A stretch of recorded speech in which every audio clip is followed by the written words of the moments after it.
Good morning students. बेटा अब तक हम फिजियोग्राफिकल डिवीजन ऑफ इंडिया के 3 पार्ट्स कर चुके हैं। पहले का नाम था हिमालयस, दूसरा आपका गंगा प्लेन, तीसरा पेनिनसुलर। आज जो हम करने वाले हैं उसका नाम है the coastal planes. Coastal planes को हिंदी में कहते हैं तटीय मैदान। इसको समझने के लिए आपको एक बार आज मैं ज़्यादा आपको मैप से दिखा रही हूँ, बल्कि आप देखेंगे ये यहाँ से शुरू होता है, रन ऑफ कच्छ से, और ये काठियावाड़, ये गुजरात, ये आपका कोंकण, ये कर्नाटका, और ये मालाबार या केरला प्लेन। इधर आप चलते हैं तो यहाँ से शुरू होंगे उत्कल प्लेन, इसको नॉर्थ सरकार प्लेन भी कहते हैं या आंध्रा का प्लेन भी कहते हैं। प्लेन का मतलब मैदान। और जो तीसरा है उसको हम कहते हैं आपका कावेरी का मैदान या आपका दक्षिण में तमिलनाडु का मैदान।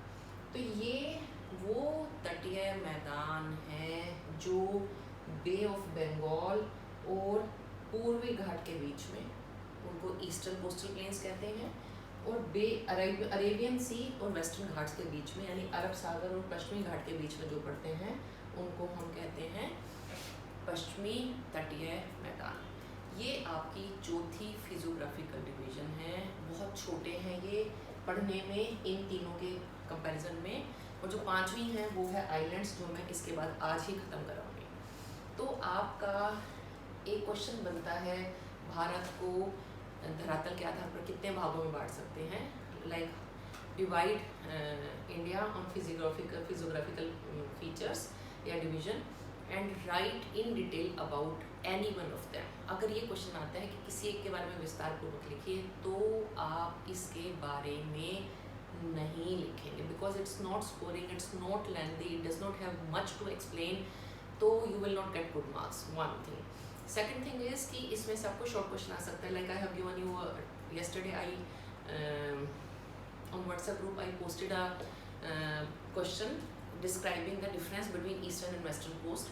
So there can be a 2-number question, like what's the difference between east and western coastal plains of India, number 1. Number 2, write in detail about west coast plain या write in detail about east coast, या आपका आ सकता है write a note on run of Kutch, write a note on Chilka lake. इस तरह से कुछ भी आएगा अगर, तो 2 नंबर का आएगा। बड़ा क्वेश्चन आएगा तो अगर आपको if they have given you a choice to write about any one of the physical division, then you will not write about neither about this plain nor about islands. ये बड़ा clear मैं आपको पहले बता रही हूँ। अगर आप you are trying to be very smart कि ठीक है छोटा सा आई मैं ये लिख देती हूँ, I get good marks, no you will not get good marks. There is nothing much to write in it, though I have use this book for this part, because in the other book of D.R. Khuller there is very much given in it. It's very precise, very small. So you are not supposed to do from that book, you are supposed to do from this book. इसमें से आप detail में करेंगे, और उसके अलावा जो मैं आपको आज करा रही हूँ इस वीडियो को अगर आप बार देखेंगे, इसमें से भी नोट्स बनाएंगे तो भी आपको पता चल जाएगा। तो आपका पहला काम है टू मेक अ मैप, उसमें आप इसको मैप को बनाएंगे। दूसरा काम है टू मेक अ चार्ट। अब आप लोगों ने चार्ट बिल्कुल बनाकर भेजने हमें को छोड़ दिए हैं। हिमालय के बाद आप चार्ट ही नहीं बना रहे, कुछ ही बच्चों ने बनाए हैं। And again I am telling you that on Wednesday Thursday I will post you on Monday whether you are going to come on Wednesday or Thursday, and it will be for your doubts, for your queries, for discussion. It's not mandatory, it's not compulsory. जो बच्चे झांसी बैठे हैं, कोई नाडोल बैठा है, who cannot come, I totally understand, it's not mandatory, there will be no attendance. आप लोगों की असली तो ऑनलाइन क्लास ही चलेगी, लेकिन जब आप आएंगे, जो बच्चे पास के हैं वो मेरे पास आएंगे, तो you will get all your work done. I'll check it personally कि आप क्या कर रहे हैं नहीं कर रहे हैं। I do not want that episode of roll number 24 to be repeated again. I'm telling you again and again that I'm very strict. Please don't create any fuss with me. आप लोग बहुत ही आराम से, when I'm teaching you with my 100%, then you are also supposed to learn it with your full sincerity. अगर आप इसमें कहीं पे भी थोड़ी बहुत भी गड़बड़ करेंगे तो I'm deeply hurt and I'm deeply annoyed. तो मैं आपको दोबारा से कह रही हूँ, आप सिंसियरली रेगुलर पढ़ें। आप बेटा समझें, मैं आपके लिए पढ़ती हूँ, आपके लिए नोट्स तैयार करती हूँ, आपके लिए पूरा सेटअप कर रखा है। उसके बाद मैं आपके लिए वीडियो बनाती हूँ, आपको शेयर करती हूँ, आपका होमवर्क चेक करती हूँ, आपके कमेंट्स देती हूँ, आपके उस पर क्या है क्या नहीं है, आपकी क्वेरी सोल्व करती हूँ। तो जब मैं इस पेंडेमिक में ये आज की ज़रूरत को समझते हुए जब मैं आपके लिए इतनी मेहनत कर रही हूँ तो आपका भी फ़र्ज़ बनता है कि आप रेगुलर पढ़ें, नोट्स बनाएं। You are suppose to practise your maps daily, on daily basis. छुट्टी बिना छुट्टी आप रोज़ प्रैक्टिस करें और then you will start enjoying it also. कितना अच्छा लगेगा कि आप फटाफट मैप बना रहे हैं, उसके साथ आप क्वेश्चन अटेम्प्ट कर रहे हैं। तो आप इसको जो आज मैं करा रही हूँ उसके बाद हमारा पहला यूनिट का पहला टॉपिक ख़त्म हो जाएगा, जो सबसे बड़ा टॉपिक था। उसके बाद then will start drainage and then will do soil, then vegetation and then the last thing is climate. ये आपका तब सारा कुछ करने के बाद हमारी पहली यूनिट ख़त्म होगी। तो आज जो हम कर रहे हैं इसको मैं बताऊंगी कि गुजरात के एक छोर से लेकर नीचे कन्याकुमारी से होते हुए दूसरे छोर तक अगर आप पूछते हैं तो जो हमारे तटीय मैदान हैं उनकी लंबाई है 6000 किलोमीटर्स या 6000 किलोमीटर। अब इसमें एक तरफ हमारे वेस्ट कोस्ट पड़ते हैं, एक तरफ हमारे ईस्ट कोस्ट पड़ते हैं। जो हमारा वेस्ट कोस्ट है मैं उसको उठा रही हूँ। जो हमारा वेस्ट कोस्ट है उसको टोटल उसकी जो चौड़ाई है वो है सिर्फ 65 किलोमीटर ऑन एन एवरेज। जबकि आप देखेंगे तो यहाँ पर ये चौड़ा है उत्तर में, दक्षिण में भी चौड़ा है, और यहाँ पर ये बहुत ज़्यादा टाइट हो जाता है, सिर्फ 15 से 20 किलोमीटर। यानी अब आप जब वेस्ट घाट पर खड़े होते हैं, मैं आपको दोबारा से बता रही हूँ, ये आपका भारत की आउटलाइन है, ये आपके वेस्टर्न घाट्स हैं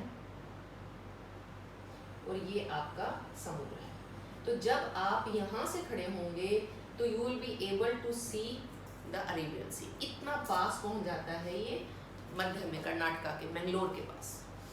तो कई लोगों का कहना है कि रन ऑफ कच्छ से लेकर कन्याकुमारी तक ये वेस्ट कोस्ट प्लेन है, लेकिन कुछ लोग रन ऑफ कच्छ को इसमें शामिल नहीं करते, सिर्फ सूरत से लेकर और कन्याकुमारी तक इसको वेस्ट कोस्ट प्लेन मानते हैं। अब हम जब पढ़ेंगे और बहुत सारे जोग्राफर्स को सोचते हुए we have decided to take Rann of Kutch as part of western coastal plain. तो I am going to divide it in several parts, like first one is the Kutch plain, number 2 the Kathiawar plain, number 3 the Gujarat plain, number 4 Konkan plain, number 5 Karnataka plain and number 6 Kerala plain, the Kerala plain. ये आप इसकी 6 division अंदर करेंगे। जब हम run of Kutch की बात करेंगे, आपको जब आप लोगों के पास मैप है आप ध्यान से देखेंगे तो उसमें आपको दिखाई देता है कच्छ। कच्छ जो है हमारा एक सॉल्टी मार्शी लैंड है, प्लेन एरिया है, जो दलदली भूमि से बना हुआ है, जिसमें बहुत ज़्यादा नमक मिलता है, नमकीन उसके नमक की लेयर्स ऊपर जमी हुई होती है, फैली हुई होती है, और ये बहुत ही this is below sea level का। काफ़ी बार इसमें जैसे ही हाई टाइड आती है तो पानी समुद्र का ऊपर चला जाता है, जब टाइड चलाती है वापस रह जाता है, नीचे चला जाता है, कुछ रह जाता है, because of the high temperature and dry weather, बहुत ज़्यादा इवेपोरेशन होता है। So water evaporates and the salt is left on the surface, और वहाँ से हम अपना समुद्री नमक उठाते हैं।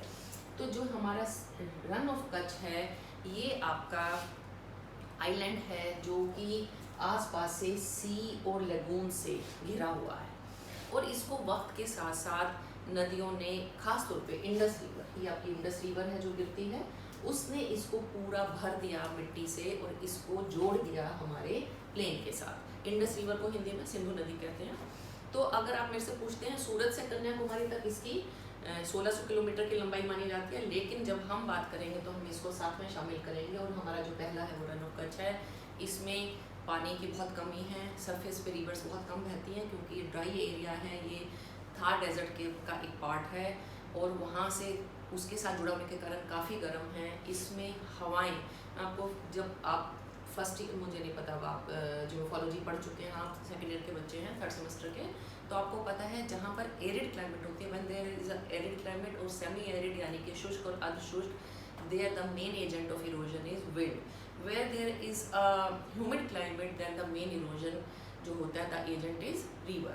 तो river, और जब आपका ठंडा प्रदेश होता है then it is glaciers, and the near coastal areas it's always sea waves, ocean currents, this and that।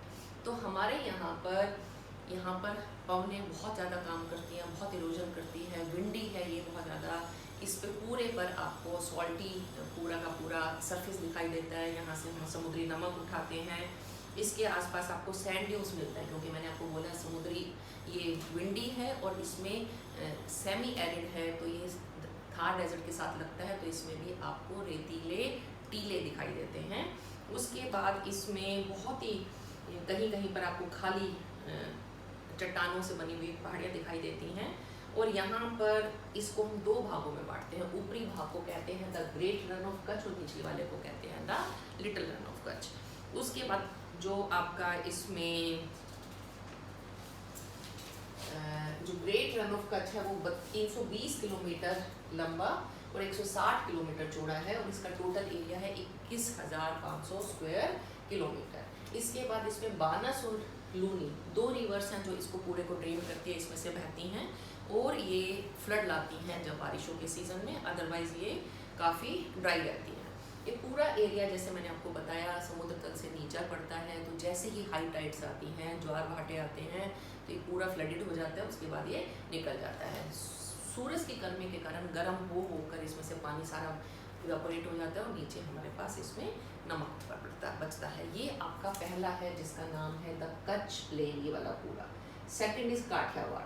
ये जो काठियावाड़ प्लेन है इसको आपको देखकर ही पता चल रहा है, ये गुजरात का लोअर पोर्शन, सेकंड जो हमारे को हम देखते हैं समुद्र में निकला हुआ पार्ट है।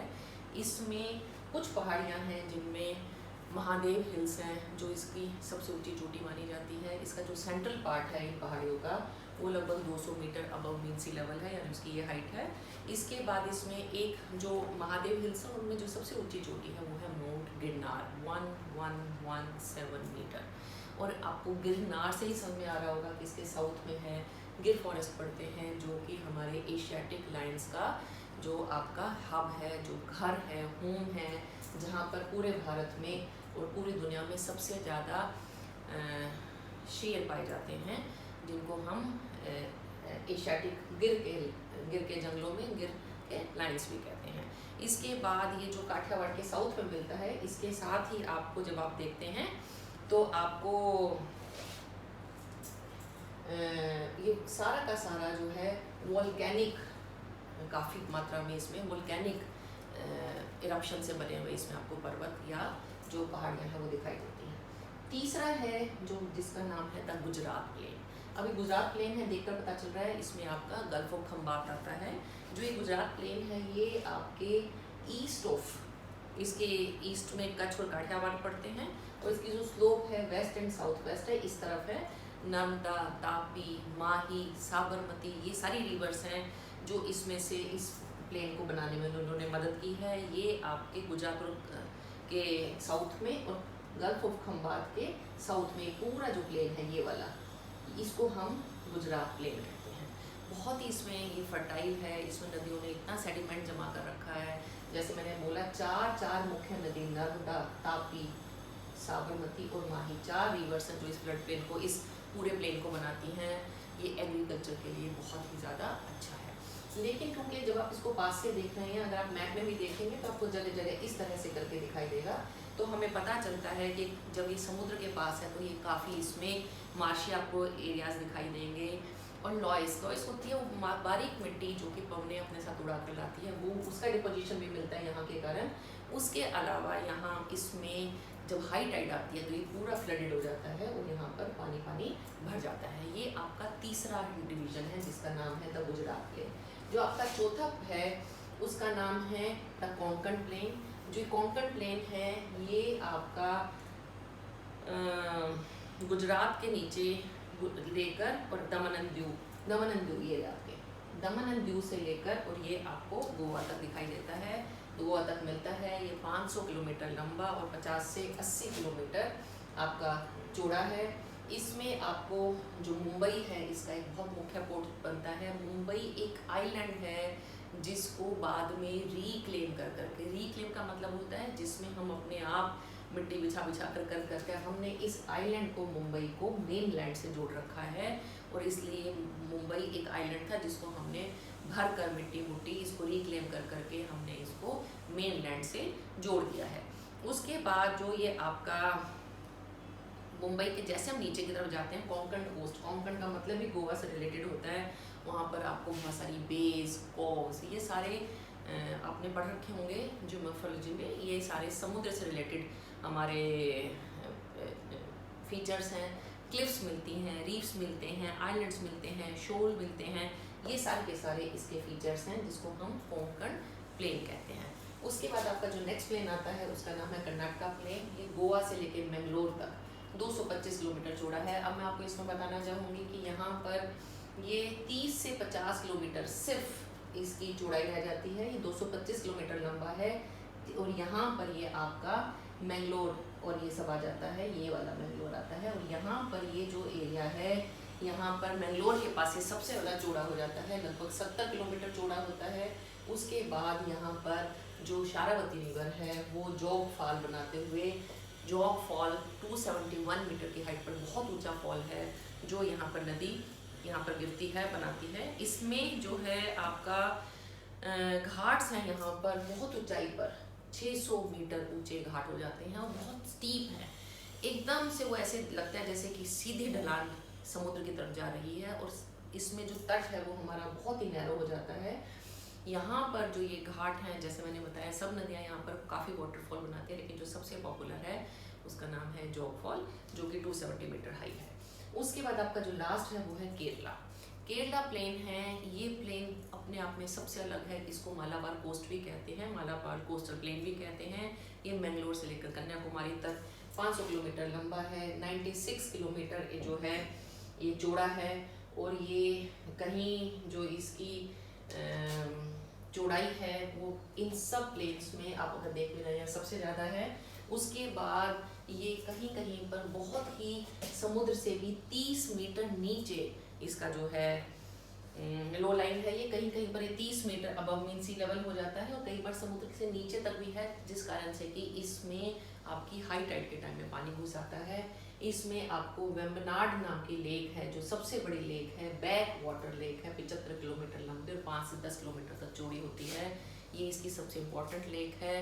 इसमें आपको एक जो बहुत अलग चीज़ मिलेगी उसको कहते हैं बैक वाटर्स। बैक वाटर्स वो वाटर बॉडीज़ हैं जो समुद्र से अंदर की तरफ छोटे छोटे लेगून्स में घूम रहा है पानी। बीच में आपको थोड़ा सा धरातल है।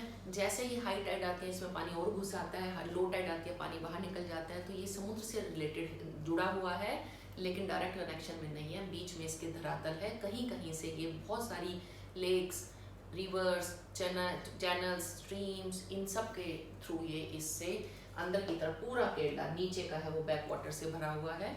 उसके अलावा लेक्स हैं, लेगून्स हैं, स्पिट्स हैं, इन सबको यहाँ पर ये मिलते हैं। और इसमें जो बैक वाटर्स है इसको मैं इंग्लिश में बैक वाटर्स और लोकल लैंग्वेज में केरला में इसको कायल्स कहा जाता है। और यहाँ पे सबसे बड़ी जो लेक बनती है उसके बारे में मैंने आपको बता दिया है। इस पूरे एरिया में बहुत ही ज़्यादा अच्छा इरिगेशन सिस्टम है, इसलिए यहाँ पर बहुत अच्छी इरिगेशन होती है। अब आपका ये एक वेस्ट कोस्ट ख़त्म हुई है, वेस्टर्न कोस्टल प्लेन, पश्चिमी तटीय मैदान, जिसको आप 6 भागों में बांटेंगे, 1, 2, 3, 4, 5, 6। और 6 के बारे में मेन लिखेंगे। कहीं पर गिर के फॉरेस्ट है, कहीं पर रन ऑफ कच्छ है, कहीं पर आपको बेव खंबात और 4 नदियाँ मिलती हैं, कहीं पर आपको मुंबई के बारे में आप बताएंगे, यहाँ पर आप मैंगलोर के बारे में बताएंगे और यहाँ पर आप बैक वाटर्स और वेम्बनाड लेक के बारे में बताएंगे। अब जो हम दूसरा पोर्शन उठा रहे हैं इसका नाम है द ईस्टर्न कोस्टल प्लेन्स, यानी पूर्वी तटीय मैदान। देखकर पता चलता है ये बंगाल की खाड़ी और पूर्वी घाट के बीच में है। अब आपको अपने आप देख रहे हैं तो पता चल रहा है ये पूरा का पूरा जो ग्रीन पार्ट, अगर मेरे को वैसे तो आइडिया है कि आप सब बच्चों को पता होगा, नहीं पता तो दोबारा बता रही हूँ।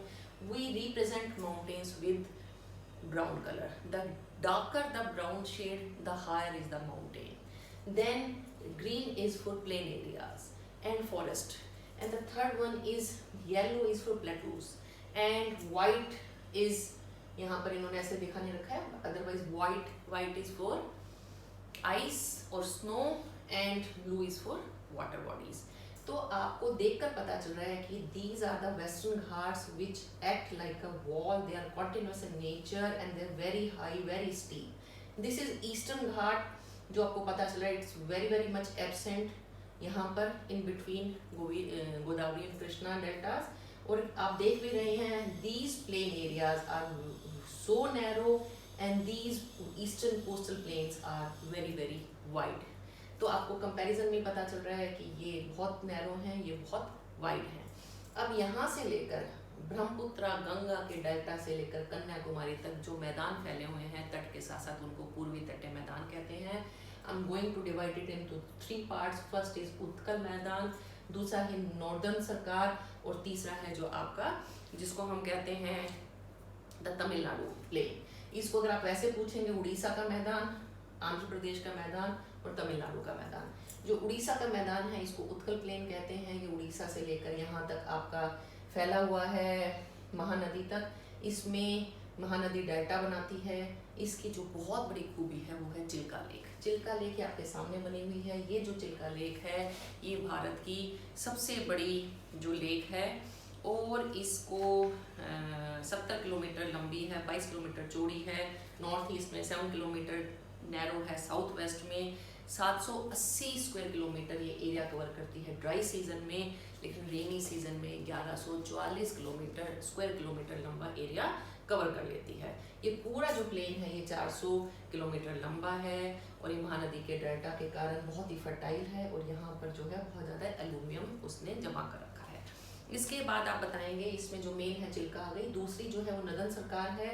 इसमें तो आपको देखकर पता चल रहा है, ये जो वैसे भी जो ये पूरा प्लेन है, इसके अगर आप मेरे से पूछेंगे कि जो ईस्टर्न कोस्टल प्लेन है, तो मैं कहूँगी ये ऑन एन एवरेज 120 किलोमीटर चौड़ा है, लेकिन यहाँ पर ये 200 किलोमीटर तक चौड़ा है। महानदी और कृष्णा के गोदावरी और कृष्णा के डेल्टा पर। ये पहले वाले में महानदी का डेल्टा है, दूसरे वाले प्लेन में कृष्णा और गोदावरी का डेल्टा है, और तीसरे वाले में कावेरी का डेल्टा है। जो इसके फिजियोग्राफिकली देखते हैं हम, तो ये अलग तरह से 3 पार्ट में आ गया। तो जो नर्दन सरकार है, जिसको आप आंध्रा प्लेन भी कहते हैं, इसमें जो ये यहाँ से शुरू होता है चिल्का लेक से खत्म होकर पुलिकैट लेक तक आता है। पुलिकैट लेक है जो चेन्नई से 40 किलोमीटर ऊपर है, बिल्कुल तिरुपति जी के साथ में लगती है। ये जो पुलिकैट लेक है, इसके यहाँ पर इसको समुद्र से एक स्पिट ने, यानी कि हिंदी में मुझे पता नहीं बेटा, रोधक पता नहीं क्या कहेंगे इसको, एक पूरी ऐसे मिट्टी की बनी हुई दीवार होती है जो किसी लेक के आगे अड़ जाती है और समुद्र से उसको दूर करती है। तो ये जो स्पिट है, इस पर श्रीहरिकोटा है, जहाँ पर आपको पता है जो हमारा इसरो का सेंटर है, इंडियन स्पेस रिसर्च ऑर्गेनाइजेशन का सेंटर बना हुआ है। और जो ये पुलिकैट लेक है ये 60 किलोमीटर लंबी, 16 किलोमीटर चौड़ी है, और यहाँ पर कृष्णा और कृष्णा और गोदावरी, ये गोदावरी है ये कृष्णा है, दोनों अपना डेल्टा बनाती है। ये डेल्टा आपस में दोनों का मिल जाता है। ये पूरा जो एरिया है, इसमें बहुत बड़े एरिया में ये दोनों अपने डेल्टा दोनों आती हैं, दोनों का डेल्टा बनता है, समुद्र में गिरती हैं और डेल्टा आपस में मिला हुआ है, जैसे कि ऊपर गंगा और ब्रह्मपुत्र का डेल्टा मिला हुआ है।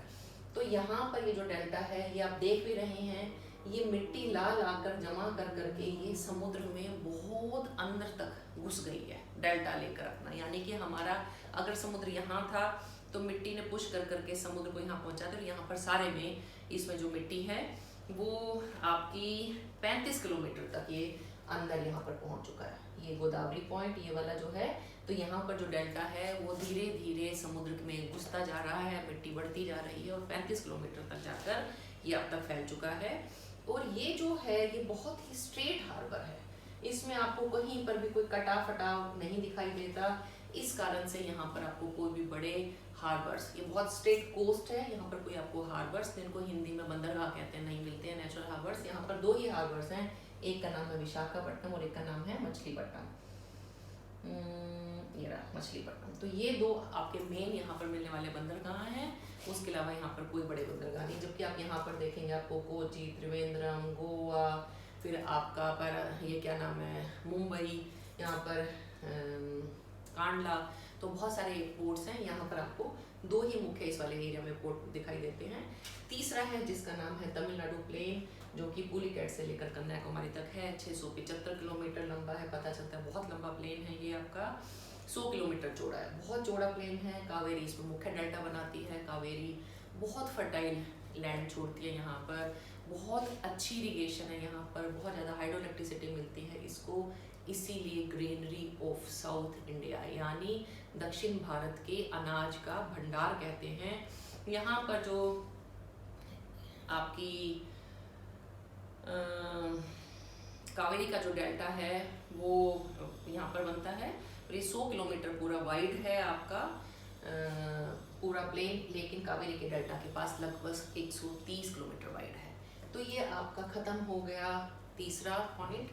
तीनों आपके ईस्टर्न और वेस्टर्न दोनों कोस्टल प्लेन कर दिए, इसके 6 पार्ट थे, इसके 3 पार्ट थे, खत्म हो गए। अब आती है इंपॉर्टेंस ऑफ प्लेन एरियाज। आपको देखकर पता चल रहा है सारा ग्रीन एरिया है, जैसे ये अनाज का भंडार था, ये भी अनाज का भंडार है। Belt, coconut belt, rice belt, tea, coffee, then banana, jackfruits, different types of fruits, different type of species, spices, ये सब कुछ आपको यहाँ पर मिलते हैं। तो यहाँ पर बहुत अच्छी इरिगेशन के कारण यहाँ पर बहुत ही ज़्यादा आपको क्रॉप्स मिलती हैं। नंबर 2 पर यहाँ पे हमारे सबसे प्रमुख बंदरगाहें हैं, इसलिए 98% of international trade is done through these ports. तो this the total coastal plain is very important because it has are major ports. India के जो मेजर पोर्ट्स हैं वो सारे के सारे यहाँ पर हैं। यहाँ कलकत्ता को छोड़कर बाकी जितने भी पोर्ट्स हैं सारे के सारे यहाँ पर, और ये वाला भी अगर आप इसमें शामिल करेंगे तो इसमें आ जाता है। उसके बाद है मिनरल ऑयल्स, इसमें सेडिमेंट्स आपको बहुत सारे मिलते हैं। एक आपको केरला में मोनोजाइट मिलते हैं वहाँ की सैंड्स में, जिनको हम न्यूक्लियर पावर के लिए यूज़ करते हैं, जो बहुत ही इम्पॉर्टेंट है। उसके बाद यहाँ पर फिशिंग के लिए बहुत इम्पॉर्टेंट है कि यहाँ से हमें सॉल्ट मिलता है। तो ये इसके वेरियस यूजेस हैं। अब आपका जो नेक्स्ट आता है, जो लास्ट है, वो है आइलैंड ग्रुप्स। हमारे यहाँ पर बहुत सारे आइलैंड्स हैं जिनको हमने 2 पार्ट्स में मेन बांटा है। एक का नाम है अंडमान निकोबार और एक का नाम है द लक्षद्वीप। अंडमान निकोबार ज़्यादा बड़े हैं, लक्षद्वीप छोटे हैं। अंडमान निकोबार में हमने नाम से पता चलता है एक पूरे ग्रुप है जिसको अंडमान कहते हैं, एक ग्रुप है जिसको निकोबार कहते हैं। इन दोनों के बीच में द 10 डिग्री चैनल है, ये जो लिखा हुआ है, ये इन दोनों के बीच को डिवाइड करता है, इन दोनों आइलैंड्स के ग्रुप्स को। आपके बाद से आ सकता है, वैसे वो थोड़ा बचते हैं, इतने आपको डीप क्वेश्चंस नहीं देते हैं कि व्हाट इज 10 डिग्री चैनल। तो आपको पता होना चाहिए वो चैनल जो कि हमारे अंडमान को निकोबार द्वीप समूह से अलग करता है, उसको 10 डिग्री चैनल कहते हैं। ये जो हमारे टोटल जो बहुत ही इम्पोर्टेंट है, ये जियोपॉलिटिक सिचुएशन लोकेशन है इनकी, जियोपॉलिटिकल कारण के रीजंस के कारण सुपर पावर्स हैं, चाहे वो be it China, be it Russia, be it USA, everybody is trying to control the Indian Ocean. इसलिए ये जो हमारी बहुत स्ट्रेटेजिक लोकेशन पे है और यहाँ से हम पूरे इंडियन ओशन को कंट्रोल में कर सकते हैं। और अब चाइना वगैरह सब यहाँ पर अपने पूरे इंडियन ओशन में जगह जगह अपने जलयानों को, अपने पोतों को जिनको हम कहते हैं, उनके लाइनर्स हैं जो वॉर के, उनके नेवी है, वो सब उन्होंने वहाँ पर खड़ी कर रखी है। इसलिए हमारे लिए बहुत इंपॉर्टेंट है इन पर पूरा कंट्रोल करना और उनको अच्छे से रखना। अंडमान निकोबार है वो 6 डिग्री 45 मिनट्स नॉर्थ से लेकर 13 डिग्री 45 मिनट्स नॉर्थ तक फैला हुआ है। 92 डिग्री 10 डिग्री ईस्ट से लेकर 94 डिग्री 15 डिग्री ईस्ट तक इसकी मैंने आपको लैटिट्यूड्स एंड लॉन्गिट्यूड्स बताया। If you want to remember it you can remember it. Total area is 590 kilometre long, total area is 58 kilometre wide, total the length and width of islands is this. Total number of islands are 265 in this group. Total number of islands are 265 and the total covered area is 8,249 square kilometer. Bas 8,249 square kilometer, that's all. The area of this is 16 lakh square kilometer. आप समझ सकते हैं उसके सामने फिर कितना छोटा सा हमारा पार्ट है, इसलिए you will not write a big question on it. इसमें 2 ग्रुप्स हैं, मैंने आपको बता दिए हैं। पहले वाला जो है अंडमान वाला है, इसमें 203 आपके आइलैंड्स पड़ते हैं, 10 डिग्री से अलग होता है ये चैनल से दोनों आपस में। ये 260 किलोमीटर लंबा, 30 किलोमीटर चौड़ा है, 6,596 स्क्वायर किलोमीटर सिर्फ इसी में आता है। और इसके बाद जो दूसरे वाला है वो 262 किलोमीटर लंबा है, 58 किलोमीटर चौड़ा है और सिर्फ 1653 स्क्वायर किलोमीटर है इसका एरिया। 1653 स्क्वायर किलोमीटर निकोबार का आइलैंड का पड़ता है। इसमें 7 बड़े और 12 छोटे आइलैंड्स पड़ते हैं और इसमें 265 बड़े आइलैंड्स पड़ते हैं। उसके बाद जो आपका 203 पड़ते हैं, टोटल मिलाकर ये 262 हैं। जो हमारा अंडमान है उसको हम 3 पार्ट में बांटते हैं, north Andaman, middle Andaman and southern Andaman, इन दोनों के बीच का जो नॉर्थ और मिडल के बीच में 50 किलोमीटर का एक पैसेज है जिसको डंकन पैसेज कहा जाता है। जो ग्रेट निकोबार है, इधर वाले आइलैंड्स हैं, उनमें उनकी जो उसमें जो सबसे बड़ा है, लार्जेस्ट, जो साउथ में सबसे साउथ मोस्ट इम्पोर्टेंट जो है ग्रेट निकोबार, और ये सुमात्रा से जो सिर्फ 174, ये जो ग्रेट निकोबार है सबसे बड़ा इसका आइलैंड है, 174 किलोमीटर दूर रह जाता है सुमात्रा से। और यहाँ पर जो सबसे लास्ट पॉइंट है उसको इंदिरा पॉइंट कहते हैं, जो भारत की यूनियन टेरिटरी का सबसे लास्ट पॉइंट है, दिस इज दिस। और जो भारत का जो मेन लैंड है उसका जो लास्ट पॉइंट है दैट इज कन्याकुमारी। तो आपका जो विवेकानंद रोक आता है, तो ये आपका, आप इसके बारे में बताएंगे, पहला ग्रुप, दूसरा ग्रुप, कितने कितने आइलैंड है, दोनों में कितनी लंबाई है, कितनी चौड़ाई है, कितना एरिया है, इसको बीच में से कितने से डिवाइड करते हैं, इसको डंकन पैसेज कहते हैं, सबसे नीचे का पॉइंट है, आदि आदि। अब ये जो है ये ज़्यादातर वोल्केनिक इरप्शन से बने हुए हैं, इनमें सैंडस्टोन से भी बने हुए हैं, कुछ आपके इनमें लाइमस्टोन भी मिलते हैं, कहीं कहीं पर इसको आसपास से सब कोरल रीफ ने भी कवर कर रखा है, प्रवाल भित्तियों से भी ये घिरा हुआ है। ये माउंटेनियस कैरेक्टर में है, यानी पहाड़ों नुमा दिखता है, इसमें जंगल है, और ये थोड़ा सा इसका जो कैरेक्टर है तो मैं कहूँगी पर्वतीय कैरेक्टर है इसका। जो दूसरा है जिसको हम कहते हैं लक्षद्वीप, उसका मतलब होता है, लक्षद्वीप का संस्कृत में 1,00,000 द्वीपों का समूह, लेकिन ऐसा असल में नहीं है। उसमें सिर्फ 25 छोटे छोटे आइलैंड्स हैं जो कि ये केरला के कोस्ट से 200 से 500 किलोमीटर दूर के, पूरा आप देखेंगे ऐसे फैले पड़े हैं। ये 1008 स्क्वायर किलोमीटर बस इसका टोटल एरिया है। 8 डिग्री नॉर्थ से लेकर 12 degree 20 minute north, 71 degree 45 degree east से लेकर 74 डिग्री ईस्ट इसका एक्सटेंशन है। सबसे नीचे जो है इसमें मिनिकॉय आइलैंड्स हैं, ये रहा मिनिकॉय आइलैंड्स, और यहाँ पर मालदीव्स है। तो ये बिल्कुल हमारे मालदीव्स जो दूसरा देश है उसके पास पड़ता है। तो ये जो मिनिकॉय आइलैंड्स हैं ये इसका सबसे इम्पोर्टेंट आइलैंड है और सबसे एडवांस्ड है, सबसे बड़ा है। इसकी जो टोटल एरिया है वो 4.53 स्क्वायर किलोमीटर। इसकी राजधानी है कवरत्ती है और इसकी राजधानी है पोर्ट ब्लेयर है। लेकिन इसका जो सबसे इम्पोर्टेंट आइलैंड है वो मिनिकॉय आइलैंड है। ये पूरे islands they are coral in origin, यानी ये प्रवाल भित्तियों से बने हुए हैं। इनके आसपास सब प्रवाल भित्तियों के फ्रिंजिंग रीफ हैं जिन्होंने इनको आसपास से कवर कर रखा है। ये बहुत ही लो एलिवेशन में, जनरली सिर्फ 5 मीटर अबव मीन सी लेवल है। थोड़ा सा समुद्र का लेवल बढ़ेगा तो ये हमेशा के लिए पानी में डूब जाएंगे। इनके ऊपर फ्लैट इनकी टोपोग्राफी है, कोई हिल्स दिखाई नहीं देती हैं, और इनमें जो है कोई आपकी वैलीज, कोई स्ट्रीम्स बहुत ही कम दिखाई देता है। तो इनका जो कैरेक्टर है वो बिल्कुल अलग है अंडमान से। अंडमान है that is volcanic in origin, that is coral में origin. These are mountainous characteristics में है, इनका माउंटेनियस कैरेक्टर है। ये इनका बिल्कुल भी बहुत ही फ्लैट ये है, इनमें कोई उबड़ खाबड़ वो ऊंचाई नीचाई नहीं है। ये बहुत थोड़े हैं, इनकी काफ़ी बड़ी मात्रा है। ये थोड़ा एरिया कवर करते हैं, बड़ा एरिया कवर करते हैं। ये अरब सागर में है, बंगाल की खाड़ी में है, और इनकी जो मेन है वो टूरिज़्म के लिए नंबर 1, नंबर 2 पर यहाँ पर बहुत पुरानी हमारी बहुत ही आदि मानव जातियाँ यानी ट्राइबल्स रहते हैं जो हमारे पुराने हेरिटेज को कवर करते हैं। नंबर 3 पर इनकी जो सबसे ज़्यादा है that is their strategical position, their strategical importance according to geopolitics. ये बहुत ही इम्पोर्टेंट है हमारे देश के रक्षा के लिए। यहाँ पर हम अपना नेवी बेस बना कर रखते हैं, नेवल बेस है, एयर बेस है हमारा।